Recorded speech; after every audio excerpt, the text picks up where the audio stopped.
Bonjour, donc Monsieur Nasseri avec vous. Donc aujourd'hui, on va analyser l'exercice 1 du TD2 du module vibration physique 3 du département d'électronique Université de Ouargla. Donc l'exercice, dans cet exercice, on veut étudier le système suivant. Donc le système est composé de deux ressorts reliés à une masse grand M. Cette dernière est reliée à une masse petit m par une tige de masse négligeable de longueur L. Cette tige peut tourner autour de l'axe O d'une certaine quantité. À l'équilibre, la tige était horizontale.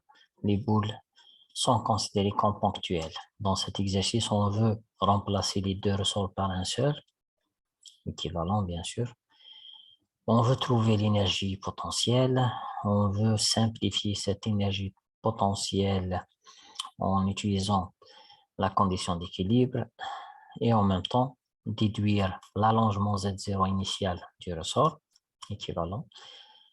On veut trouver l'énergie cinétique T afin d'écrire l'équation du mouvement en utilisant bien sûr le formalisme de Lagrange et on vous demande de déduire la pulsation propre oméga 0 à la fin. Au départ, donc on va simplifier ce système-là en remplaçant les deux ressorts par un seul.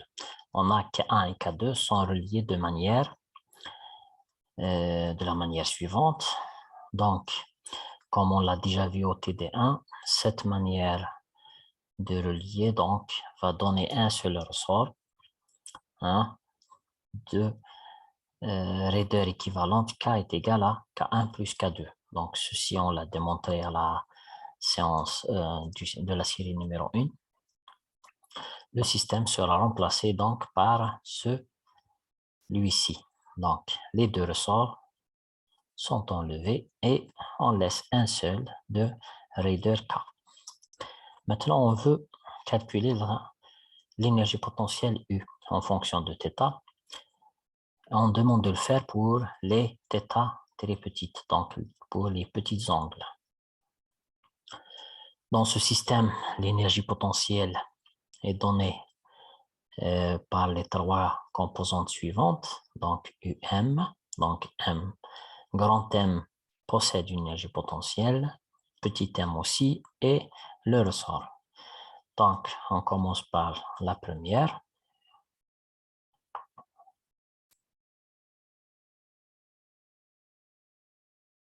Voilà. La première, qui est la petite masse, possède une énergie potentielle mj petit h. Et voilà la distance h. La deuxième, grand M, donc elle se déplace dans le sens inverse. Donc, le grand H sera représenté de cette façon-là. Et le ressort se déplace vers le haut et vers le bas par un déplacement Z qu'on doit définir, plus un déplacement initial Z0, donc qui est représenté de cette façon-là. Lorsqu'on calcule les différentes tâches et la valeur de Z, on obtient cette forme de U. On explique. Donc, nous avons le système suivant. On commence par calculer le petit h. En considérant θ, on calcule sinus θ qui est égal à h divisé par la distance OM. On voit bien que OM est égal à 3L sur 4 sur la figure. Alors, h est égal à OM fois sinus θ et il est égal à 3L sur 4 fois sinus θ. D'accord? Maintenant, on passe à grand H de la même façon.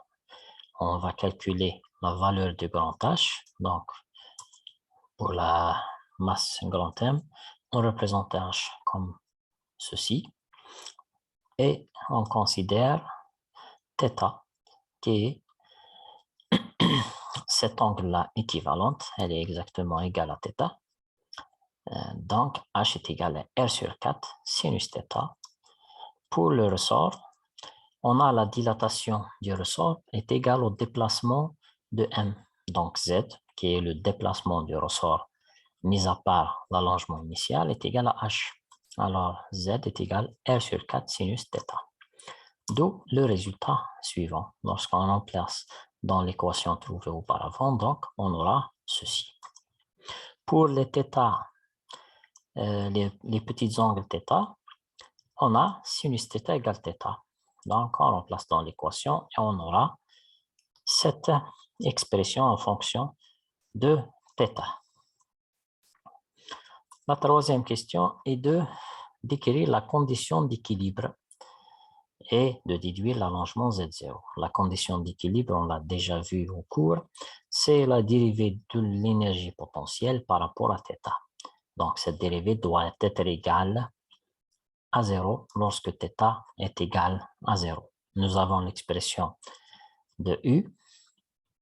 On va la dériver par rapport à θ lorsque θ égale 0 et on obtient ceci.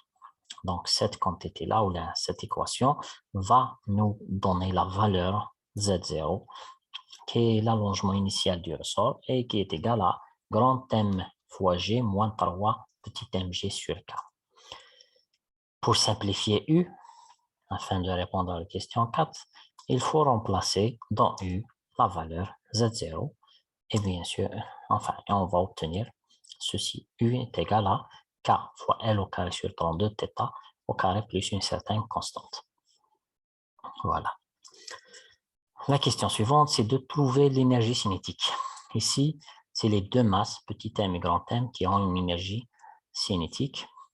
Bien sûr, on a les équations ou bien les formules de l'énergie cinétique qui est 1 demi m fois V au carré. Pour les petits angles, bien sûr, et en calculant par rapport aux H trouvés auparavant, nous avons l'énergie cinétique égale à ceci. Si on veut simplifier, on aura cette valeur-là.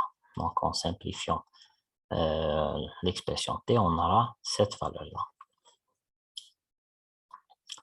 Maintenant, l'objectif de l'analyse, c'est de trouver l'équation du mouvement. Pour trouver l'équation du mouvement, on utilise le formalisme de Lagrange. Donc, on a l'expression de L, lagrangien, et on doit appliquer ceci. On a choisi cette équation-là car le système est à 1 degré de liberté et sans amortissement, sans frottement. Après le calcul, c'est-à-dire la dérivée de L, on obtient θ2 points plus K sur 9M plus grand M, θ égale à 0. Et donc, la pulsation propre est déduite de l'équation est égale à la racine de K sur 9 petit m plus grand M.